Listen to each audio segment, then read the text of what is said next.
Oppo is preparing to launch the Find X9 series in India on November 18th. Much of the mystery around pricing has already been cleared. A new leaks reveal not only the price tag for the Find X9 and Find X9 Pro, but also what buyers may have to spend if they want to buy the Teleconverter kit.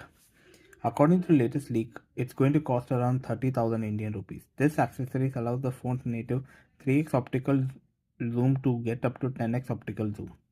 The Find X9 features a rear camera setup led by 200 megapixel HP5 periscope sensor, 50 megapixel main, 50 megapixel ultra wide, and 2 megapixel multispectral sensor. The kit includes Hasselblad teleconverter, magnetic handle, a magnetic protective case, and a professional shoulder strap.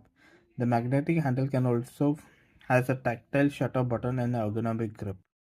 Paired with the Find X9 Pro's price of 99,999 Indian rupees for the 16512 GB variant, the complete setup will be 1,30,000. The regular Find X9 will be slightly more approachable in price. According to leaks, the base model will be 75,000 rupees for the 12 to 56 GB variant, while the 16512 GB variant will be 85,000 rupees. If this prices hold, the Find X9 is landing at India at a much higher price than the Chinese market. The base X9 is around 55,000 Indian rupees in the Chinese home market.